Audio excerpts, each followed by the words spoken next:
So I'm a big believer in preparing for things, right? I never want to walk into a job interview or to a presentation or even a party and not have a good understanding of what it is I'm walking into. So I think preparation is extremely important for many different things in life. And the same thing applies for your just day to day life, right? Like if you walk into every single day blind, you have no idea what to expect, what you're looking to get done. You don't really have a game plan. You're kind of just moseying along and figuring it out. So it's hard to make the most of the day and get the most out of it if you don't really have a plan. And I think that plan actually starts with preparation for the night before, right? These are things that I started doing the night before. That way I can make the most of my day. So without further ado, let's get right into it. Number one is quite literally planning out the day, right? You got to plan out what you need to get done tomorrow. Most of the time, it's going to be work, gym, sleep, or work, shop, gym, sleep. Like a lot of the times, it's going to be the same stuff, especially if you work that traditional 9 to 5 job. But it's just important to have like a game plan of the main things that you need to get done. So I do this actually on Sundays. I basically plan out my entire week. So while I'm not necessarily prepping the night before, sometimes I'll tweak my schedule if something comes up or, there's something that I found out I need to do or I have plans, that I found out about later on in the week. But the number one thing to do is plan out your day. What do you have to get done tomorrow? Write it down. So that's number one. Number two is actually going to be a phone detox before bed. So we're all guilty of this, where we finally get into bed after a long day and then we just sit on our phone. And next thing you know, like an hour or two goes by that we're just scrolling or watching videos or really just wasting time. And I always feel guilty after I'm done doing this. And I decided to proactively stop doing that. So what does that look like? I mean, just leave your phone outside of your room or maybe leave it on your dresser, not next to your bed. That way you can't reach for it when you're laying down. It doesn't really matter how you do it, just do it. Don't have your phone next to you when you're actually going to sleep.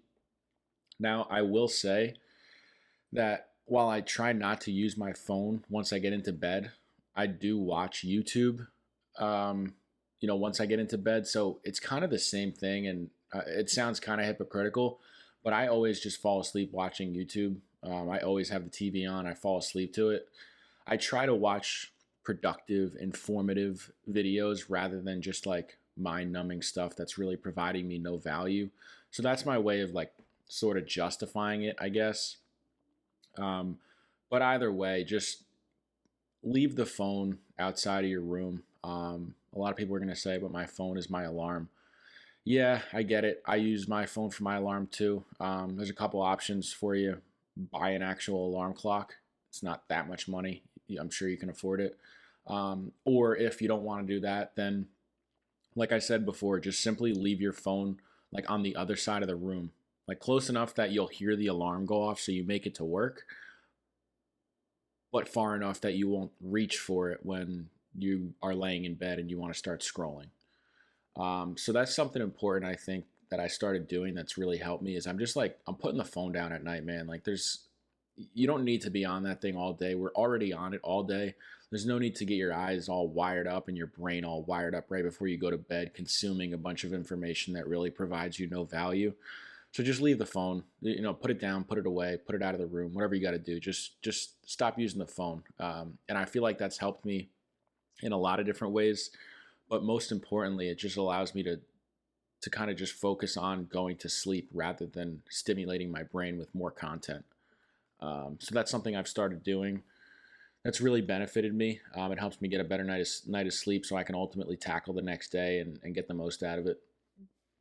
So another thing I started doing the night before to make the most of the next day is I stopped eating after 8 p.m. Now, this isn't 100% all the time. I don't always do this. Sometimes I'm out taking care of stuff, or maybe I went to the gym and I didn't get a chance to eat yet and I have to eat after 8. Like, I'm not saying I'm perfect and I do this every day, but ideally I don't eat after 8 p.m. And the main reason is because whenever I eat late, I just wake up so bloated. Like, my stomach's hurting.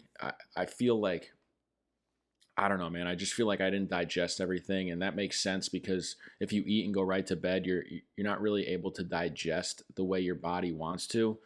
And it would probably be better if I just like went for a walk or something after I ate. But I just sometimes I'm just like so tired at the end of the day. I just eat and then go to bed. And if I eat too late, like I said, the next morning I'll wake up and just feel like shit. Like, my stomach is hurting and I feel super bloated. Um, and the worst part about it too is then I don't want to eat a nice solid breakfast the next day because my stomach is hurting and I still feel full. So then it just messes up my next day as well as far as like eating. I like to eat a good healthy breakfast. It makes me feel good. I feel like healthy and motivated, and I just like the idea of having a solid breakfast to get me started throughout the day. And when I eat too late and I'm feeling bloated, I skip breakfast. So it's just a shitty start to the day. And you don't want to start the day off like that. So try to stop eating late just for multiple reasons, as I mentioned. Um, and I really do feel better the next day if I eat earlier and I don't eat right before bed. So another thing I started doing at night in order to kind of prep myself and make the most of the next day is some sort of spiritual activity. So I want to say this in a broad spectrum because this is different for everyone. If you're religious, you can pray. If you're more of a spiritual inner self kind of thing, I don't know how to explain it. I'm just throwing words out, but maybe try meditating or just like sitting in silence and thinking, like some sort of spiritual activity that allows you to kind of get grounded and think within your head and kind of think about your day and what your priorities are, and how your day went and what your goals are and the things that you really appreciate. Like, take a moment just to sit and think some sort of spiritual activity. For me, this is praying, but for anyone else out there, whether you're religious or not, just take a moment to just sit and think. And I really feel like this has helped me become much more grounded as well. It's like a really solid way to end the day because it allows me to reflect and appreciate. And then also, as I mentioned, like continue to plan, like, find ways to, um, connect with certain aspects of my life, my health, my relationships. Like, I really do think it's important to just sit down and think sometimes because we're always so busy. We're always consuming content and information, and we're always running around and doing so much. So if you could just take a moment to just sit and relax and think in your own head and be comfortable doing that, I think that's super beneficial. It helps me a bunch.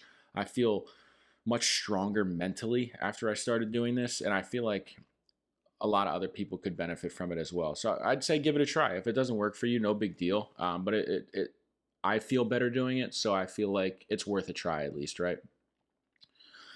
So the fifth and final thing that I started doing to sort of get a to sort of prepare for a better tomorrow is I really try to sleep in a consistent schedule, right? Like, if you go to bed at 8 p.m. one night and then 2 a.m. the next, and then 9 p.m. the next, it's like your body isn't getting used to like a schedule. It's just all over the place. It doesn't know when you want to sleep, and I don't think that's a good habit to form. I think if you can get to bed on a consistent basis at a very similar time, even within like an hour time frame, I think your body will really appreciate that. I know mine has. Again, life's not perfect, and I know that sometimes this just doesn't work out. But if you can aim to go to bed at the same time, your body will get used to it. You'll get sort of a rhythm going, and you'll get a better night's sleep versus like going to bed early one night, super late another night, getting 4 hours of sleep this night, and then 8 hours the next. Like, it just doesn't work well. So give that a try too. Try and get on a consistent sleep schedule, and also putting that phone down really helps with this as well. So yeah, that's everything I have for you guys today. I just wanted to talk about some things that I started doing at night to kind of prep for the next day. It's really helped me. I feel much better about myself overall now that I'm doing these things. I hold myself accountable. So it's really good, and you should try it. So that's it for today. If anyone is new here, I post all kinds of content about like personal finance, life experiences, habits and things that I've learned and that I do that I feel like can help other people. So if you like this kind of content, be sure to like, comment, and subscribe. I post every Tuesday and Thursday at 3 p.m. Eastern Time, and then on Saturdays at 10 a.m. Eastern Time. So like I said, I appreciate you guys checking in, and I will catch you in the next one. Peace.